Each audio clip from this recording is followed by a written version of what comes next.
नहीं कर सकते। जिस रास्ते से हम आए उस रास्ते में अनेक कठिनाइयां थी, अनेक कष्ट सहन किए हमने, और वापस बोला जाए कि जाते समय तो उसी रास्ते से वापस जाओ तो जाना पसंद करेंगे? नहीं ही जाना पसंद करेंगे। क्यों? क्योंकि ज्ञानी भगत कहते हैं मरने के रास्ते अनेक हो सकते हैं, मृत्यु के रास्ते अनेक हो सकते हैं।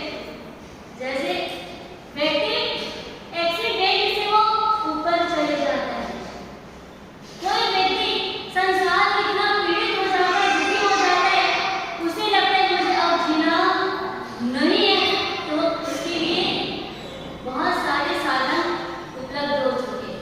वो एक ढक्कन अगर जहर का पी ले, एक बूंद भी अगर पी ले, तो वो संसार से चला जाता है।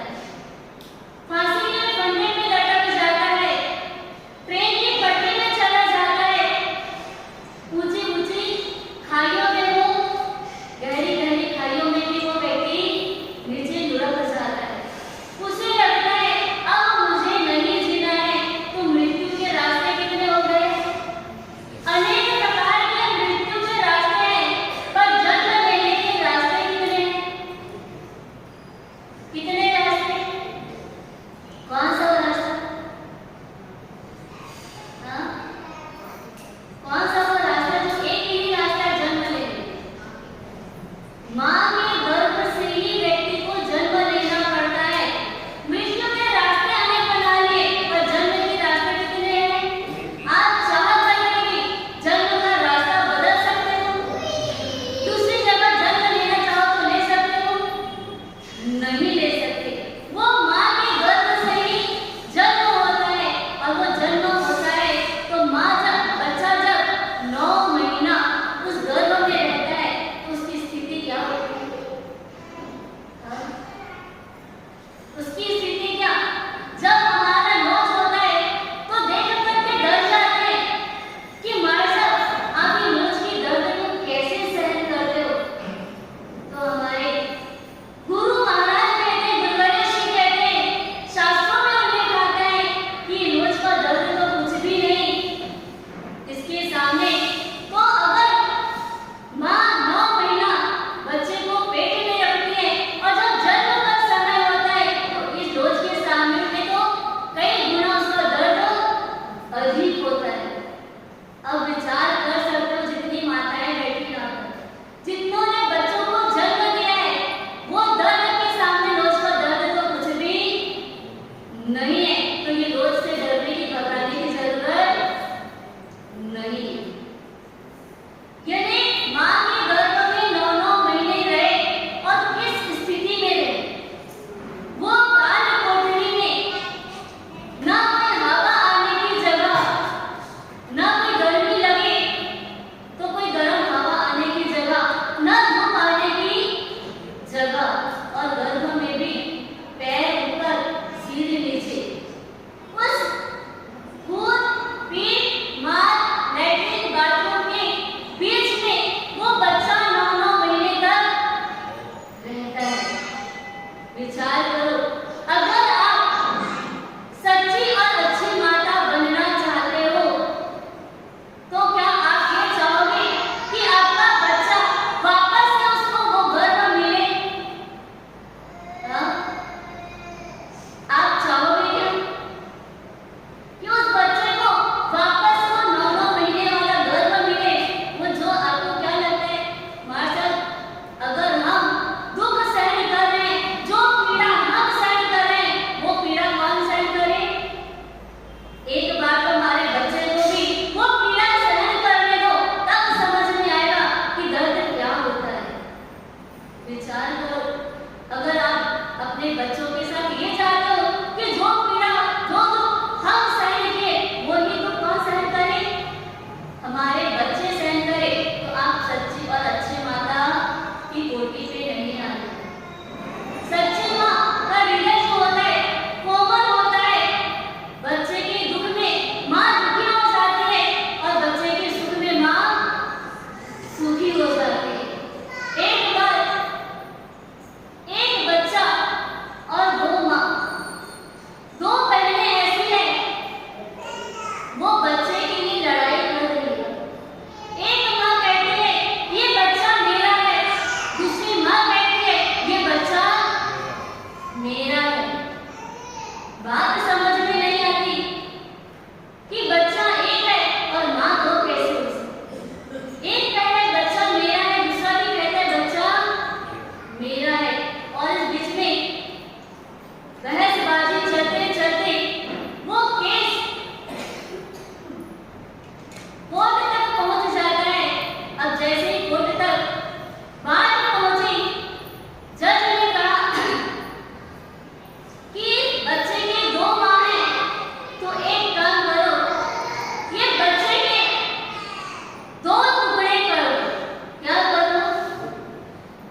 यदि कृष्णानंदन यदि माता का नाम पहले लिया जाता है।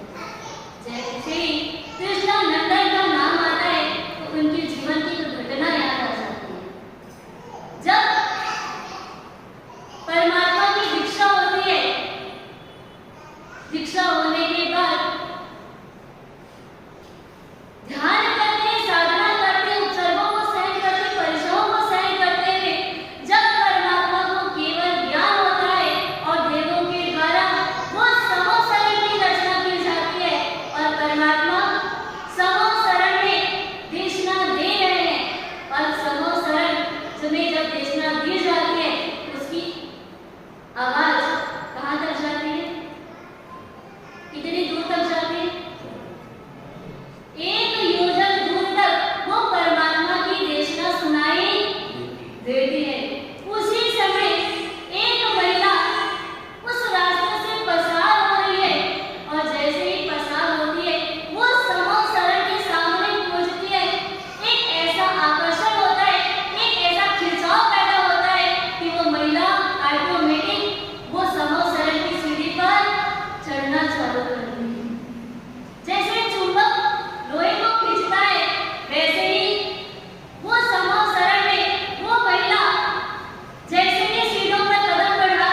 माँ है।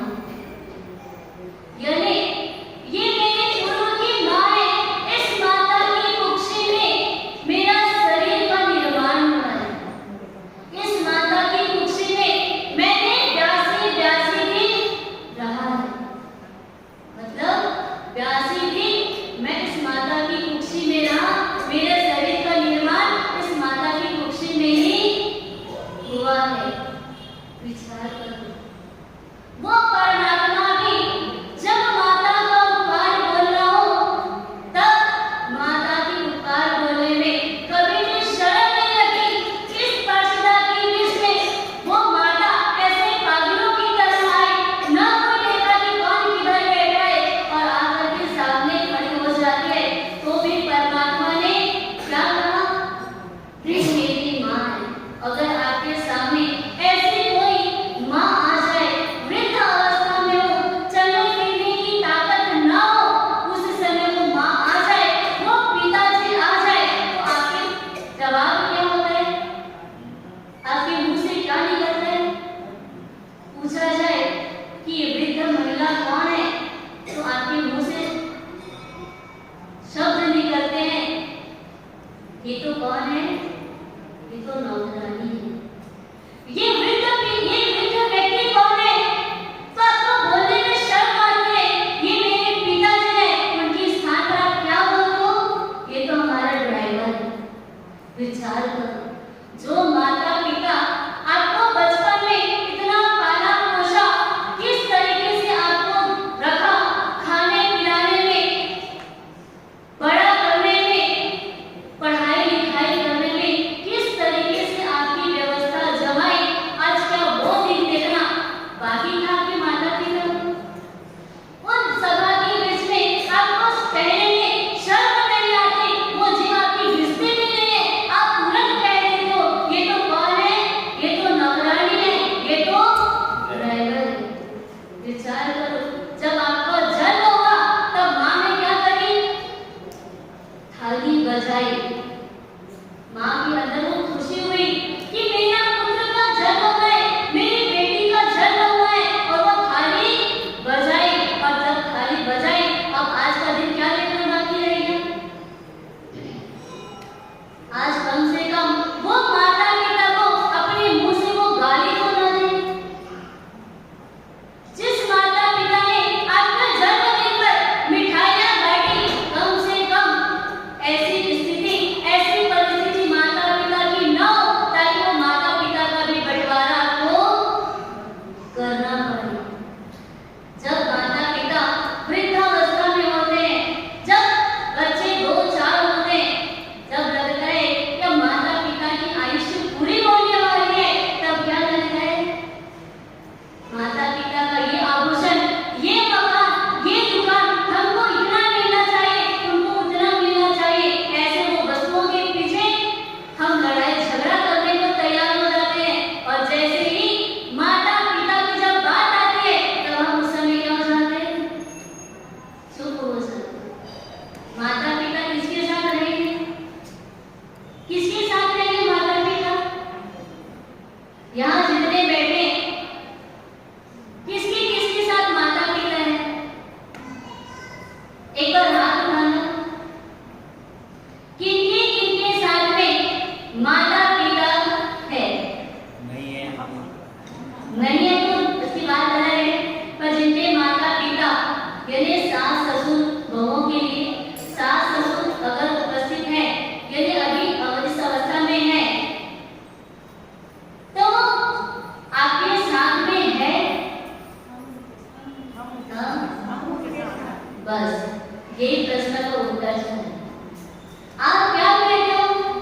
माता पिता हमारे साथ है। क्या माता पिता आपके साथ में है? नहीं। माता पिता के साथ में हम रहते हैं। वो माता पिता जिन्होंने जन्म लिया, इतना दुख और कष्ट को सहन किया, उसके लिए आप कहते हो कि माता पिता हमारे साथ रहते हैं। एक बार एक महिला ऐसी आई, चातुर्मास का समय लेता, न अष्टमी चतुर्दशी का दिन, वो माता आकर के कहने लगी, माँ साहब उपवास का प्रस्थान करा। महाराज ने बोला, आज तो कोई अष्टमी चतुर्दशी नहीं, कोई पांचों तिथि में कोई तिथि का दिन नहीं, न कोई पर्व का दिन, न कोई चातुर्मास का दिन। आज अचानक इस वृद्धावस्था में 65-70 साल की उम्र में आपका उपवास, कुछ तप चल रहा है। उस महिला ने कहा, नहीं महाराज, मेरा कोई तप नहीं चल रहा है। आज 31 तारीख है, इसलिए मुझे आज मेरा क्या है, उपवास। मेरे 2 बेटे हैं, एक महीने पहले बड़े बेटे के घर पे रहती हूँ, दूसरे महीने दूसरे छोटे बेटे के घर पे रहती हूँ। जैसे ही 30 दिन होता है, मेरा खाना पीना सब अच्छे तरीके से हो जाता है, और जैसे ही वो महीने का 21 तारीख आती है, और क्या हो जाता है, वो माता पिता बेटे पूछते नहीं, कहते हैं कि आज उस बेटे के घर जाना है, पर 21 तारीख को मुझे रखेगा कौन, मुझे खिलाएगा कौन? ऐसी मेरी स्थिति है, इसलिए 31 तारीख को क्या है, मेरा उपवास है। विचार करो, ये माता पिता खुद भूखे रह करके बचपन में हमें खिलाया पिलाया। अगर घर पे 4 लड्डू आया और मेंबर 5 है, तो मां क्या कहती थी, मुझे भूख नहीं है, ये लड्डू मुझे पसंद नहीं है, ये लड्डू मुझे अच्छा नहीं लगता है, ऐसा बोलती, और वो लड्डू को ना खा करके लड्डू किसको खिलाती, वो बच्चों को खिलाती। विचार करो, जब मां दूध पिलाते समय भी, जब हम 2 महीना 4 महीना 6 महीने के थे, तब हम गोद में हाथ पैर चलाते थे। कभी वो पैर माता की छाती पे लग जाता, कभी वो पैर मुंह में लग जाता, कभी हाथ में लगता, कभी पेट में लगता।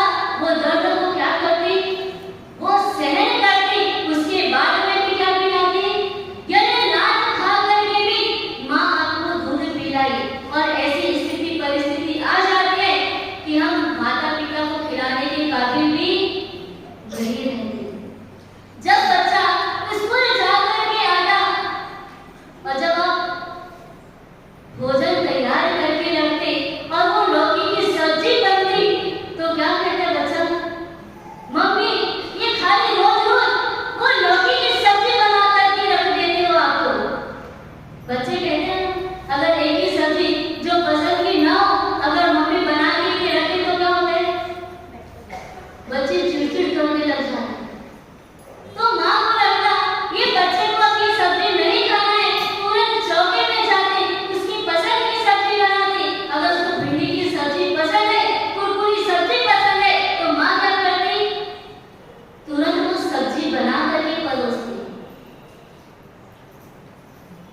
जब बच्चे की तबीयत खराब होती है, जब डॉक्टर बोलता है कि बच्चे को ये दवाई पिलानी है, ये टॉनिक उसको पिलाना है, पर ये टॉनिक कैसा है, ये कड़वी है, ये कड़वी दवाई है, तो कड़वी दवाई को बच्चे को पिलाओगे तो ही बच्चा ठीक होगा। और बच्चा दवाई पीने को तैयार नहीं होता, उसके पहले माँ क्या करती है, वो एक कड़वी बूंद अपने मुंह में डाल के दिखाती है कि बेटा देख, ये कड़वी दवाई नहीं है, ये मीठी मीठी दवाई है, एक बार तू पी ले, तू क्या हो जाएगा, तू ठीक हो जाएगा। विचार करो, वो माँ कड़वी दवाई पी करके भी आपको स्वस्थ रखने के लिए, आपको मस्त रखने के लिए, प्रसन्न रखने के लिए कितनी मेहनत करी होगी। एक माँ ऐसी थी, जैसे ही बच्चे का जन्म हुआ, 2-4 महीने का हुआ, और पिता की छत्र छाया तो सिर से हट गई। अब माँ कहते ना कि अगर माँ है तो माँ पिता का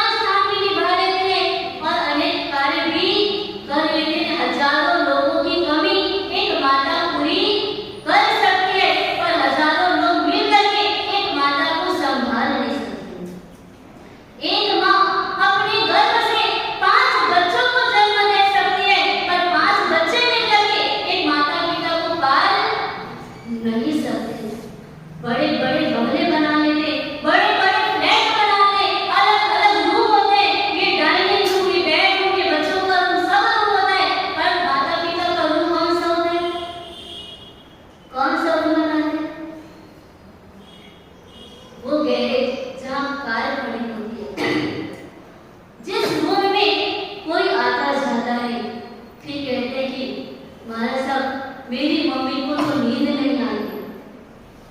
जब गुरु भगवान उनके घर पहुंचते हैं और देखते हैं कि माता पिता को नींद नहीं आने का कारण क्या है, तब पता चलता है कि उस रूम में जो पंखा भी लगा हुआ है वो पंखा कैसा है? खटारा पंखा। वो पंखा चलता भी है तो घड़क घड़क की आवाज आती है, तो माता को नींद आएगी क्या? वो माता को रात भर नींद नहीं आती है। अब जब बच्चों का रूम देखा तो बेड इतना अप टू डेट, इन्हें डंडक का गद्दा लगा हुआ, एसी रूम है और बच्चे तो आराम से नींद लेते हैं। तब गुरु भगवंत कहते हैं कि जिस रूम में आप माता पिता को सुलाते हो उस रूम में एक दिन आप को करके देखो, और जिस रूम में माता पिता सोए उस रूम वहां चला करके क्या करो? माता पिता को आपके रूम में सुला करके फिर आप बताना कि माता पिता को नींद आती है कि नहीं आती है। वो जैसे ही बच्चा जन्म हुआ, 2-4 महीने का हुआ, पिता की छत्र छाया हट गई और वो माँ बच्चे को बड़े प्रेम से पाल रही है। बच्चा जब स्कूल जाता, पास में ही स्कूल है, तो माँ को लगता कि पास में ही स्कूल है, जैसे ही खाने की छुट्टी होगी मैं गरम गरम रोटी बना करके उसी से मैं टिफिन लेकर के जाऊंगी और बच्चे को खिला दूंगी। जैसे ही वो माँ स्कूल में जाती है और के बेटे के दोस्त जितने भी होते हैं सब चिढ़ाने लगते हैं कि देखो इसकी कहानी कहाँ आई है, इसकी कहानी कहाँ आई है। जैसे ही वो बच्चा सुनता है कि कहानी माँ आई है, उसको अंदर से दर्द होता है अपनी माँ के लिए कहानी शब्द सुनने की। पर बच्चे चिढ़ाने, छोटे बच्चे चिढ़ाने में कोई कमी नहीं करते, काली माँ करके चिढ़ाने लगते, और उस बच्चे को भी पसंद नहीं आता कि वो मेरे दोस्त इस प्रकार से मेरी माँ को चिढ़ाए। एक दिन माँ को कहा कि माँ जब तू स्कूल में आती है मेरे सारे दोस्त तुझे काली माँ बुलाते हैं, मुझे बिल्कुल भी पसंद नहीं आता, तू मेरे स्कूल में मत आया कर। क्या बोला? तू मेरे स्कूल में मत आया कर। माँ को लगा बेटा अगर मैं काली हूँ तो काली को काली बोल रहे तो क्या फर्क पड़ता है, मैं तो ये चाहती हूँ तुझे गरम गरम वो भोजन मिल जाए, इसीलिए मैं तुरंत लेकर के आई। बेटे ने कहा नहीं, आज के बाद तो मेरे स्कूल में नहीं आऊंगी। जब बच्चा बड़ा हुआ, शादी हुई, पत्नी घर पे आई, तो पत्नी ने भी बेटे को बोला कि आपकी माँ को समझा दो कि मैं आपकी माँ की ये चेहरा, ये काली चेहरा मुझे देखना बिल्कुल भी पसंद नहीं, ये सुबह सुबह उठ करके मेरे को ये चेहरा देखना अच्छा नहीं लगता। जैसे ही बेटे ने सुना, एक बार तो धक्का लगा, पर थोड़े समय के बाद फिर बच्चे का जन्म हुआ, खुद के बेटे का जब जन्म हुआ, जब उनके बच्चे पढ़ने लिखने लगे, तब वो जैसे ही वो दादी माँ वो बच्चों के साथ खेलने आती, तो वो बच्चे भी मेरी दादी माँ को चिढ़ाते, ये काली माँ आ गई, ये काली माँ आ गई, और देख देख करके डरने लगते, इधर उधर भागने लगते। तो बेटे को लगा कि पत्नी को भी ये माँ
बेटा ने कहा ठीक है, तुझे इस घर पे ही बनाया है तो जहाँ पे कार खड़ी होती है उस गैरेज में उसके लिए टूटी फूटी खाट बिछा दी और वहां को क्या किया, उस खाट पे सुला दिया और शटर नीचे गिरा दिया।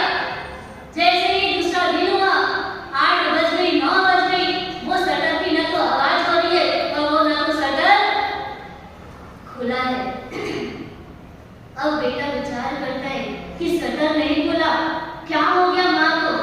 जैसे ही शटर खोला, माँ को जो साड़ी पहनी हुई थी और देखा कि ऊपर में वो पंखे का खूंटा लगा हुआ है, उस खूंटे पे पल्ला बांधा और फांसी लगा ली। जैसे ही बेटा दरवाजा खोला, शटर खोला, देखा कि माँ तो फांसी के फंदे पे चढ़ी हुई है। पत्नी को बुलाया, सब डरने लगे, ये तो क्या हो गया, ये तो केस उल्टा हो जाएगा, अब क्या करें। उतने में ही बेटे की नजर माँ की उंगली पर पड़ती है। माँ की उंगली और अंगूठी के बीच में एक पेपर लिखा हुआ, पेपर रहता है, उस पेपर पे लिखा हुआ होता है कि मेरे प्यारे बेटे, ये जो तेरी आंख है ना, जो तेरी 2 आंख है, उसमें से वो मेरी एक आंख है। यानी जब तू जन्म लिया तब तू अंधा था, जब तुझे वो दिखाई नहीं देता था तब मुझे लगा कि तू बड़ा होगा, तू स्कूल जाएगा, तू दुकानदारी करेगा, तेरी शादी करनी रहेगी तो तुझे कोई पत्नी भी नहीं देगी, लोग तुझे चिढ़ाएंगे और तू सहन नहीं कर पाएगा। इसलिए मैं अपनी एक आंख निकाल करके डॉक्टर को कह करके एक आंख तेरी नहीं लगा, वो तेरी जो एक आंख है वो किसकी आंख है, वो मेरी आंख है। यदि तू जीते जी मुझे पाल न सका, मुझे संभाल न सका, तो कम से कम एक काम करना कि जो तेरी एक आंख है उसको, एक आंख को कम से कम वो मेरी एक आंख को क्या करना, क्या करना, संभाल कर। विचार करो, वो माता एक आंख से अंधी होने को तैयार, यानी अपने बच्चे को सुरक्षित रखने को तैयार कि मेरे बेटे को किसी भी प्रकार की तकलीफ नहीं होनी चाहिए। और वही बच्चे, जब माता पिता की ऐसी स्थिति होती है, जिस समय माता पिता को आवश्यकता होती है, वो बूढ़े माता पिता को आवश्यकता होती है कि मेरे बच्चे मेरी सेवा करें, उस समय में हम क्या करते हैं, क्या करते हैं, हम बच्चे मिल करके हम माता पिता को रखने को तैयार नहीं होते। ऐसी परिस्थिति, ऐसी घटना आपको लगता है कि हमारे घर पे तो घटने वाली नहीं है। सब चाहते हैं कि मेरा बेटा श्रवण कुमार बने। यहाँ पे जितनी माताएं बैठी है, चाहती कि नहीं चाहते? एक बार हाथ उठाना, कौन चाहता है कि मेरा बेटा श्रवण कुमार बने? बस 2 चाहते। एक बार हाथ को अच्छे से उठाओ अगर चाहते हो कि आपका बेटा श्रवण कुमार बने।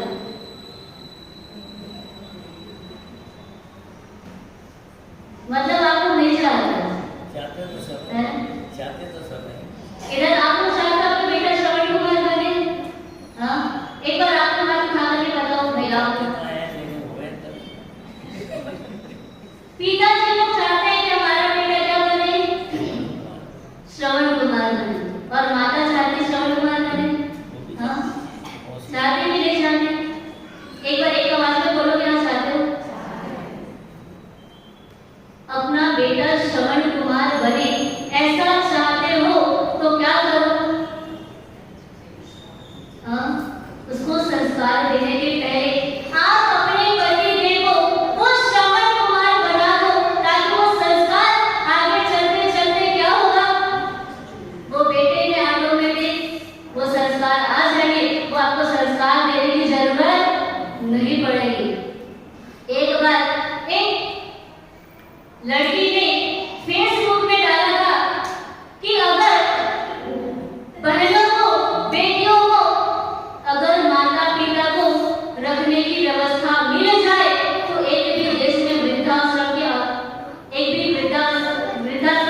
बेटी है, बस वहां तक सीमित हो जाते हैं। पर जब बहू आती है उसके साथ क्या व्यवहार होता है? हाँ, वो बहू आपकी बेटी है कि नहीं है? है तो सही बेटी हाँ। के समान। है तो सही,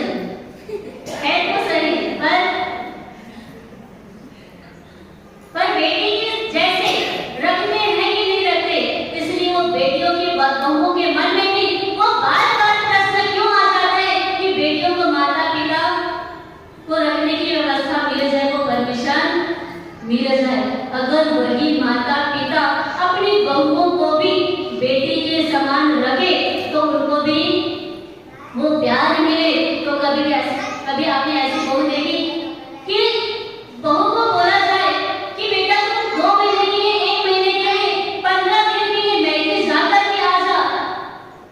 सासू माँ बोलती है पर बहू जाने को तैयार नहीं होती है। अगर जाते भी है तो कहते हैं कि मम्मी जी आप मेरे साथ मैके चलोगे तो मैं साथ में चलूंगी। ऐसा कभी देखा? क्यों नहीं देखा? ऐसी भी बहुएं हैं, ऐसी भी सासू माँ हैं जो अपनी बहुओं को इस प्रकार से रखती है। जब हम बिहार करके आ रहे थे, जैसे हम अमरावती पहुंचे, अमरावती से दुनिया फैमिली की एक बहू, मेरी पूरी फैमिली उनके साथ हमारे साथ चल रही थी। हमने मजाक मस्ती में बोला कि रास्ते चलते चलते वो नागपुर शहर रहेगा, आपका पिया रहेगा, हम अभी गर्मी का समय है, आपको क्या करेंगे वहाँ पे? पैदल हमारे साथ चलो, आपका पिया रहेगा, वहाँ क्या कर देंगे? छोड़ देंगे। पर वो बहन क्या कहेगी? पहले नहीं मार, मुझे पिया नहीं जाना है। उनके शावक, उनके जेठ, उनके ससुर जी साथ में बिहार में थे। उनके शावक ने कहा कि हम इनको बहुत बोलते हैं कि कम से कम 10 दिन के लिए, 15 दिन के लिए मैके होकर के आ जाओ, पर ये जाने को तैयार नहीं होती है। क्यों नहीं होती है? इसका सबसे बड़ा कारण ये है कि जो माता पिता है वो बहू को कैसे रखते हैं? बेटी के जैसा रखते हैं। बहू को जो इच्छा होगी खाने की, वो खाने की इच्छा पूरी हो जाती है। जहाँ घूमने की इच्छा हुई वो सास ससुर भी क्या कर देते हैं? पूरा कर देते हैं। तो कभी इनको मैके जाने की इच्छा नहीं होगी। क्या हमारा परिवार ऐसा हो सकता है? हाँ?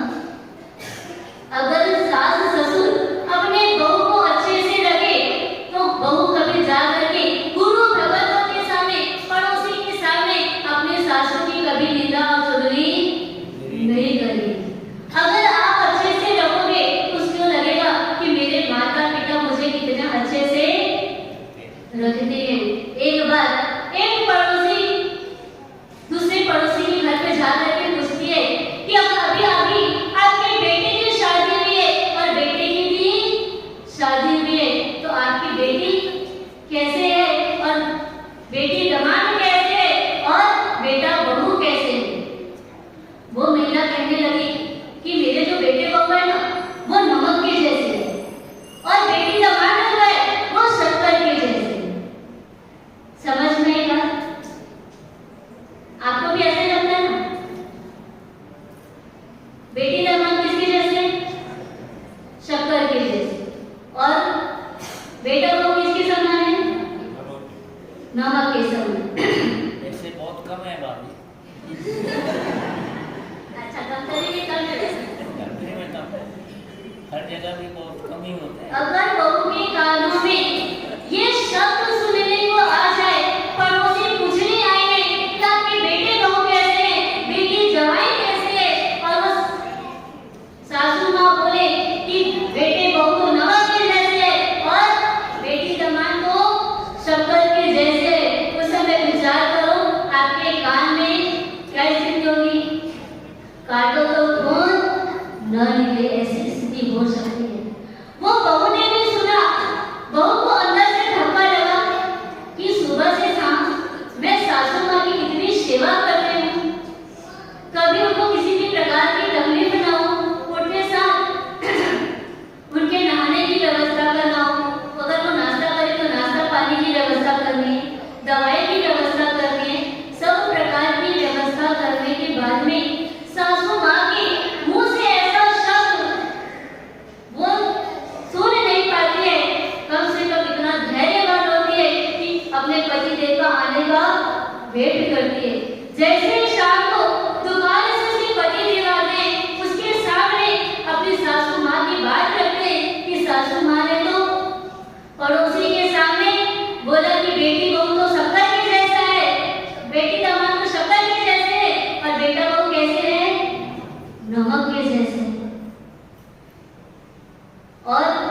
बेटा सुन करके उसको भी अच्छा नहीं लगता और वो ऐसा नहीं कि कानों से सुना और डिसीजन ले लिया कि आज के बाद माता पिता के साथ रहना ही नहीं है।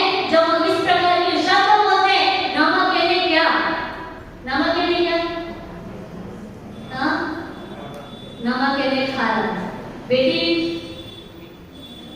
दामाद जो है वो शक्कर के जैसे हैं और बेटे बहू नमक के जैसे, मतलब खारे हैं। आज की बात तो माता पिता के साथ रहना ही नहीं, अपना बोरिया बिस्तर बांधो और क्या करो, दूसरे घर पे चले जाए। ऐसी कोई प्लानिंग नहीं करी।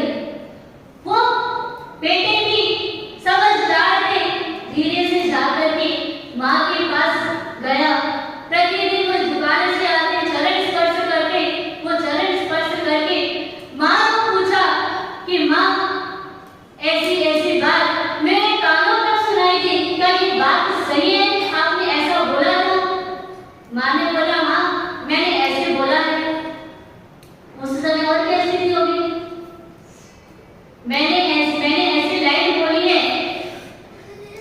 तो माँ ने बात क्लियर करी कि बेटा देखो, शक्कर के समान यानी मिठाई के जैसे, मिठाई के बिना व्यक्ति खा सकता है?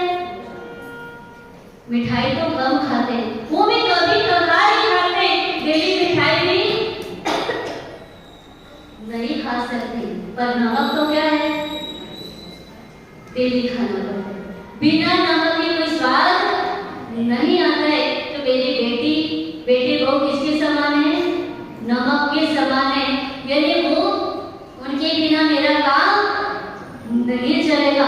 अगर बेटी दामाद ना आए तो फिर भी मेरा चल जाएगा, पर बेटी और बहू के बिना मेरा नहीं चलेगा।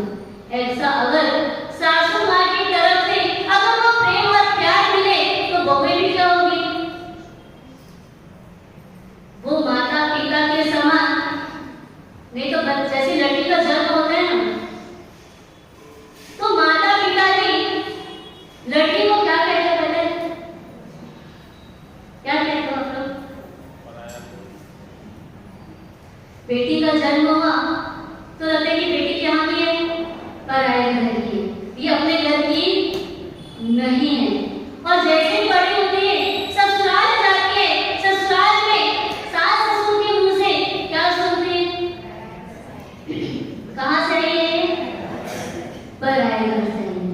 मतलब जिस माता पिता ने जन्म दिया वहां पे भी उसको यही सुनने को मिला कि बेटी कहाँ कैसी है, पराये घर की है। और जब ससुराल में गई तो वहां पे भी क्या सुनने को मिलता है, पराये घर की है। मतलब बेटी कैसी है, ना घर की है ना घर की। विचार करो कि जो बेटी की शादी हुई माता पिता के घर, यानी सास ससुर के घर जाती है। सास ससुर उसको अगर हलचल ना करे, अगर सास ससुर बेटी के जैसा रखे तो कभी भी उसको पियर जाने की याद नहीं आएगी। मात्र एक चैलेंज करने की जरूरत है, एक मन में संकल्प करने की जरूरत होती है कि मेरे को बेटी को यानी बहू को कैसा रखना है, बहू को कैसे रखने का बोलो, बेटी के जैसा। इतना धीरे से बोल रहा था तो क्या हुआ, वो बहुएं भी कभी कभी सासू माँ से परेशान हो जाती हैं, कहती हैं कि ये तो सासू माँ कभी अपने को अपनी बेटी से, हमको तो अपनी बेटी के समान रखते ही नहीं है, तो क्या करेंगे उनके साथ इतनी सेवा करके, कितना भी सेवा करो, लास्ट में क्या रिजल्ट मिलता है, क्या रिजल्ट मिलता है, बहू को क्या रिजल्ट मिलता है, सासू क्या बोलते हैं, मार साहब हम भी जब हम बहू बन करके आए थे तब हम भी अपनी सास ससुर की क्या किए, इतनी सेवा किए, उनके कहने को, उनकी गलतियों को, उनकी गालियों को हमने भी सुना है। तो हमारी बहू को भी क्या करना चाहिए, क्या करना चाहिए हमारी बहू को, हाँ क्या करना चाहिए अपनी बहू को, जैसा दुख जैसा कष्ट हमने सहन किया है वैसा कष्ट कौन सहन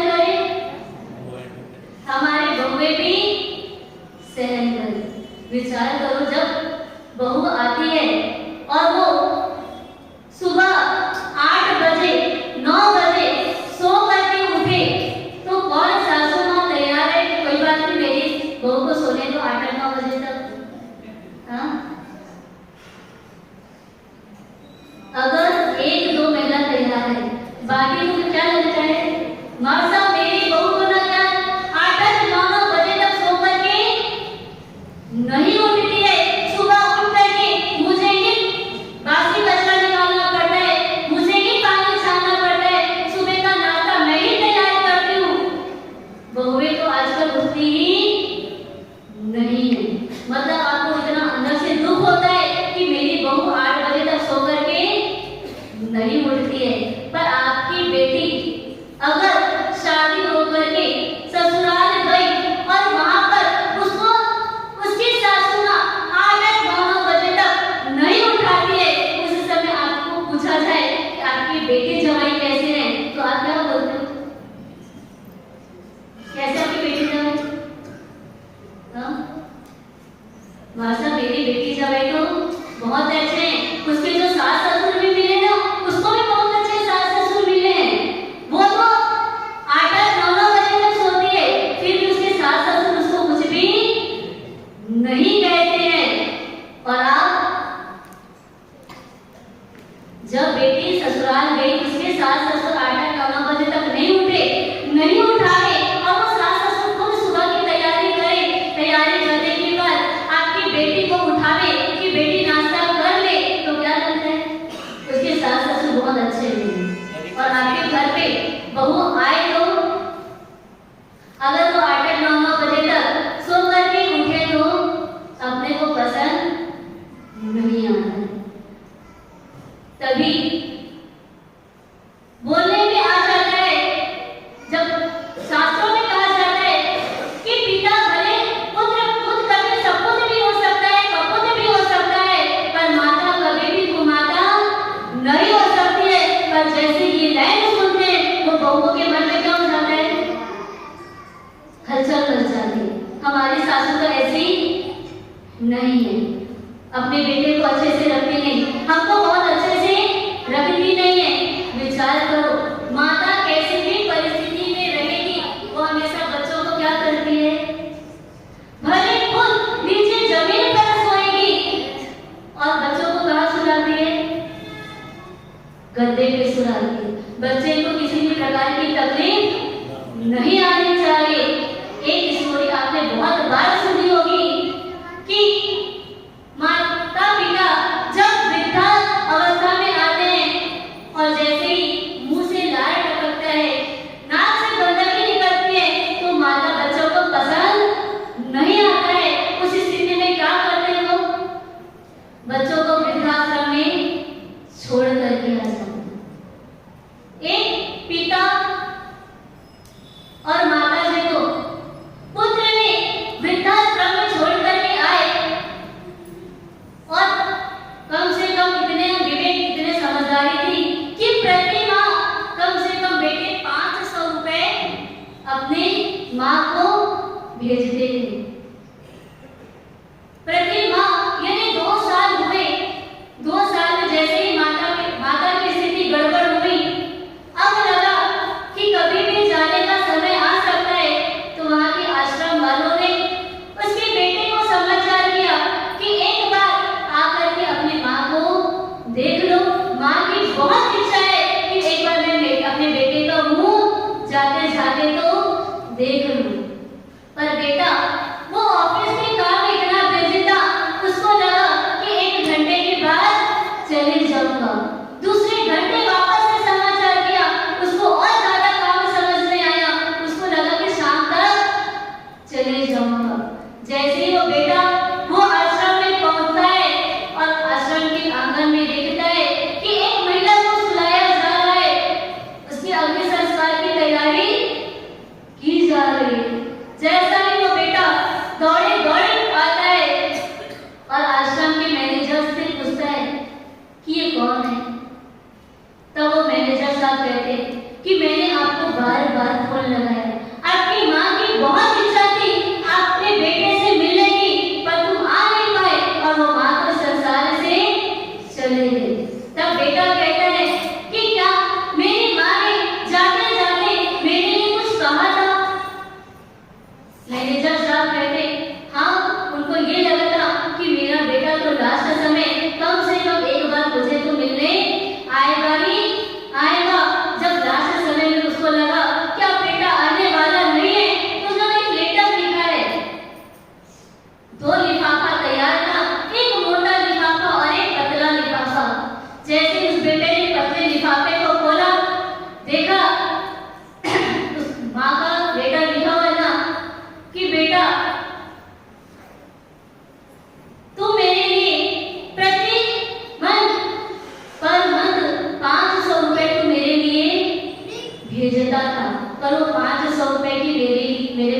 आवश्यकता नहीं पड़ी, वो मैंने 1 रुपए भी यूज नहीं किया है, क्योंकि ये आश्रम में मेरी सारी व्यवस्था निःशुल्क हो जाती थी, इसलिए मेरे 1 रुपए भी खर्च नहीं हुए। तेरे भी बेटे हैं और ऐसी परिस्थिति तेरे भी निश्चित रूप से आएगी कि तेरे बेटे क्या करेंगे, तुझे वो भी आश्रम में डालेंगे। तो ये 500 रुपए जो तू मेरे लिए प्रति मंथ पर मंथ तू मेरे लिए भेजता था, वो मैंने क्या किया है, इकट्ठा करके रखा है। वो तेरे काम आएगा, ये मेरे काम में तो नहीं आएगा। जैसे ही वो लेटर पढ़ा, बेटे को धक्का लगता है कि सच में यही स्थिति मेरे साथ भी होने वाली है, और मैंने तो माँ के साथ ऐसी स्थिति कर दी और मैं आश्रम में डाल दिया। माँ के तो जैसे जैसे उसका आयुष्य निकल गया, अगर मैं आश्रम में आऊंगा तो मैं किस प्रकार से वहाँ पे रह पाऊंगा। बार बार पश्चाताप के आंसू निकालता है, पर अब पश्चाताप के आंसू निकालने से कोई फायदा नहीं, कोई फायदा नहीं होता। यानी 500 रुपए भले आप भेज देते हो, तो क्या 500 रुपए में माँ ने लिखा, क्या मैंने तेरे लिए, तू बचपन में था जब बिस्तर पे गंदगी करता था, बिस्तर गीली करता था, वो मैंने सारी सफाई करी। अगर 1-1 रुपए का कर्ज निकालते हैं तो क्या तू उस कर्जा को चुका सकता है?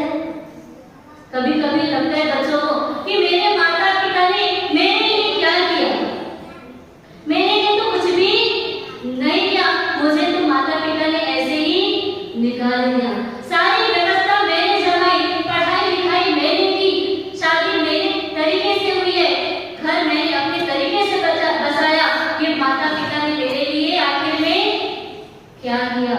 पर ये सब चीज का आप एक पलड़े में रखो, और एक पलड़े में माता ने जो जन्म दिया उस दर्द को, उस पीड़ा को रखोगे, तो आपको समझ में आएगा कि हकीकत में माँ की पीड़ा क्या होती है।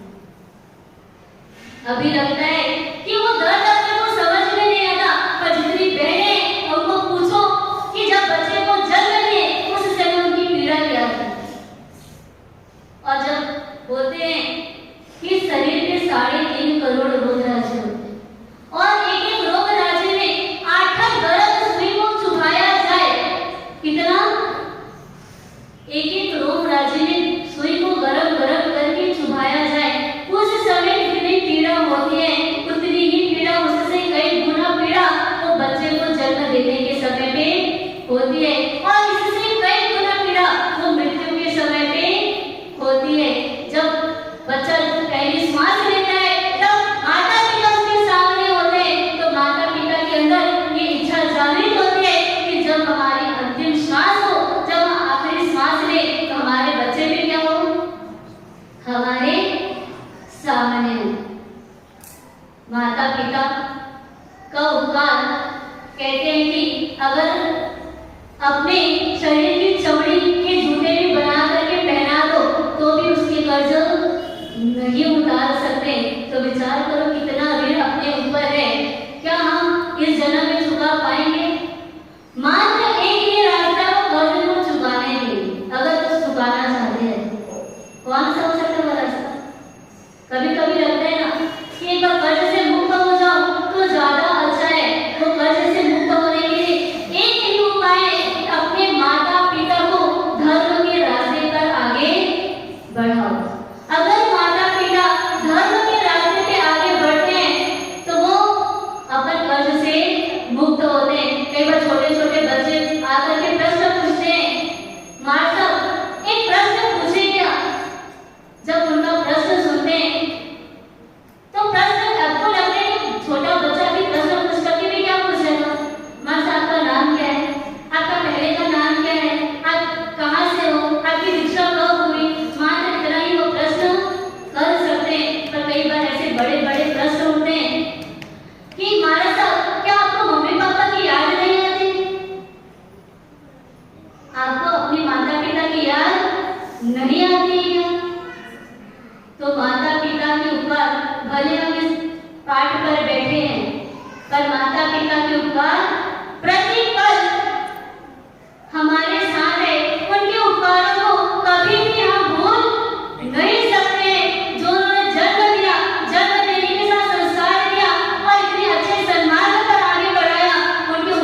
कौन है?